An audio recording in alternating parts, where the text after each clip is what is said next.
The last section in this chapter, we're dealing with trig functions again. Trig functions were one of the last things that we talked about in pre-calculus. There's common measures such as degrees and radians, but honestly I said that we're probably going to get away from degrees from here on out. All that we're using in calculus is radians. So before beginning the exercises of trigonomic functions, make sure our calculator is set to radian mode, especially people who have physics and all that kind of jazz that deals with, you know, regular things like degrees. Unless otherwise stated, assume the angles in the text are measured in radians. So, for example, sine of 3 means that sine of 3 radians, but sine of 3 degrees means sine of 3 degrees. So, just understanding what the heck a radian is, it says an angle of 1 radian is defined by the angle of the center of the unit circle, which spans an arc length of 1, which measures counterclockwise. So basically what this means is that I've got some circumference around, well, circumference of a circle is equal to 360 degrees that we've known forever. Alright, so circumference, well, of a circle, we know that that should be 2 pi.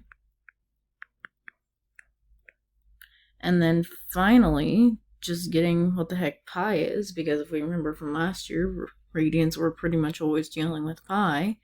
Dividing by 2, I get pi is equal to 180.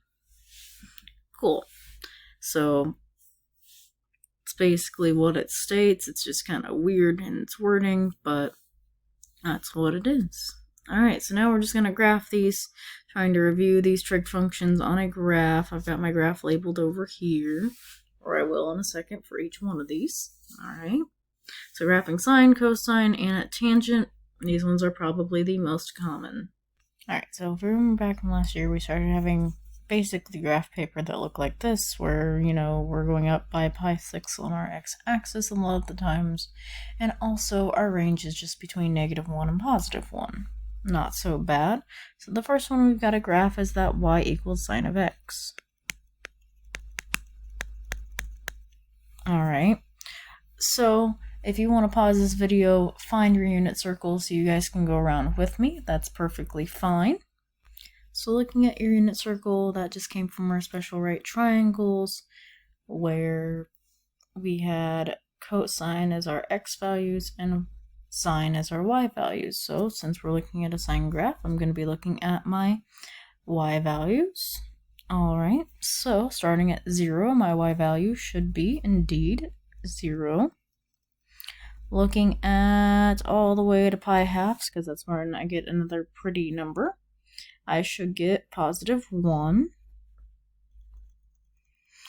Going around until I have another pretty number that I know how to graph, I get 2 pi, and the y value at pi should be 0 again.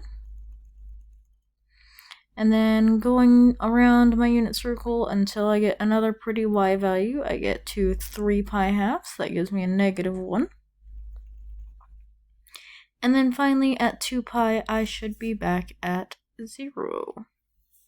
So graphing one period of this just means I'm going to stop where I started in the exact same location as far as direction goes, and the x value. It should be different, but the y value should be the same. So we want to go the same direction. So I'm starting going up when my y value is 0. Going back down, so even though I go back to 0 here, I'm going a different direction. So I want to go until that y value is the exact same, and I'm going the same direction. So I'm going still down, so I'm not done yet. And finally I'm going back up, so by the time I hit 0 again, I should be done graphing this. Ta-da! And again, just put arrows on it because these are continuous on and on forever. They're just going to wave more than the ocean does. So, nice. Alright, let's move on to cosine.